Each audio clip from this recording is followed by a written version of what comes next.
The mountain engines were somber. Godred's accident had shut the railway down, and they had hard work to ensure it was safe to reopen. They shuffled about with the works trains, not saying much of anything. Cully tried to brighten their spirits, but to no avail. Ernest enjoyed taking the works trains. It was better than sitting idle in the shed, and offered reprieve from thoughts of the recent events. He took great care, moving slowly along the line, and whistling to make his presence known. Several farms dotted the mountainside. Ernest and the workmen had stopped near one of these to tend the track. They found it hard to work. Useless. That's what this is. I saw him in peace and quiet when your nosy beast came around. You barge in, laying your ugly rails down, and you can't even stay on them. Lucky your little friend didn't hurt my sheep, or you'd be in for it. The very nerve. Did you ever know anyone to say such rude things? Manager warned me about him. They call him Old Paddy. He's been cross about our railway from day one, and never fails to mention it. I sympathize with him. I'd be upset if a railway suddenly ran through my backyard. Bother your backyard. He told driver I had to stop whistling. Says it frightens his sheep. Ha! Rubbish.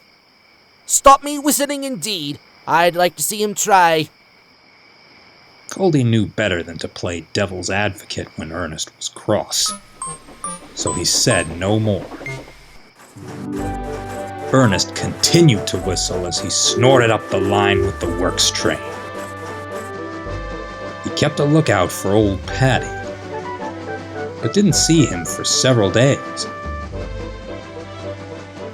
He's probably learned sense. About time. Old Paddy had bigger concerns than Ernest.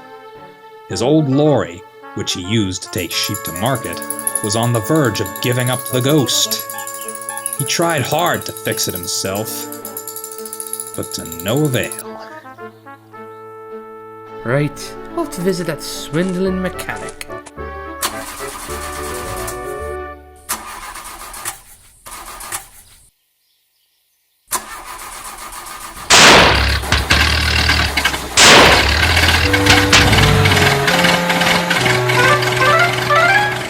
If it weren't for the noise the lorry was making, Father, he might have noticed his your son sheep. was calling for him to stop.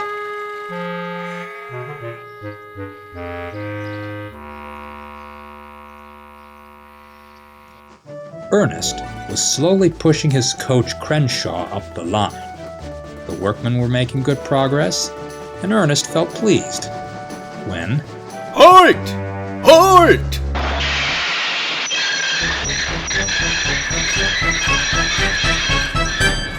Goodness, Crenshaw, what's the fuss? A flock of sheep, Master Ernest.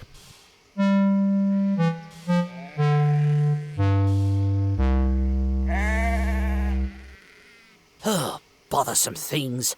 Go on, get moving. Clear off.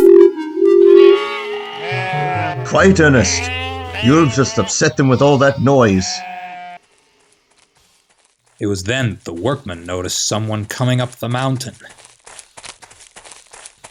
Old Paddy's son appeared and explained what happened once he caught his breath. Well, I never. And he had the nerve to say I'd scare his sheep. Never mind that. We must get them back to the farm. We could take the sheep back down the line in Crenshaw while the men work. You don't mind, do you, old fellow? If it solves our dilemma, I shall do what is needed, Master Ernest. Old Paddy's son, the driver, and the workmen all herded the sheep into Crenshaw.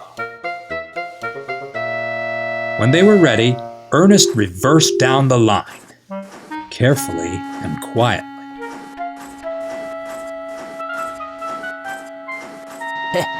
This'll teach him to say our railway is useless.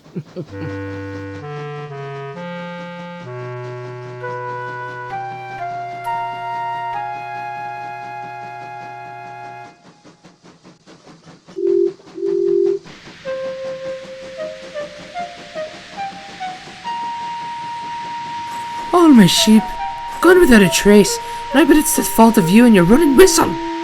Well, that's not a very nice thank you.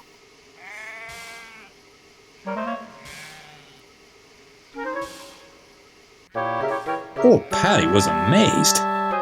There were the sheep, safely inside Crenshaw. The driver helped him and his son get them back into their pen, while the boy told his father what happened.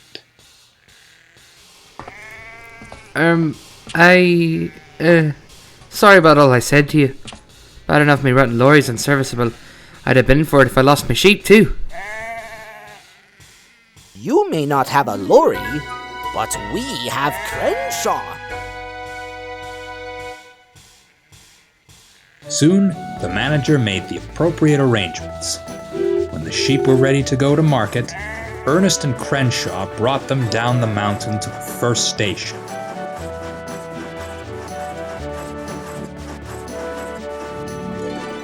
An engine from the big railway would then take the sheep and their wool on their trains.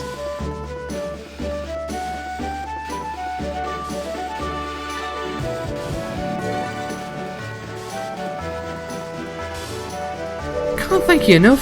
Saves me the long drives to town and keeps the business going. A clever idea, Ernest. We'll be purchasing a dedicated track to use for the sheep in future. You've proven our railway is still useful, even in the absence of passengers.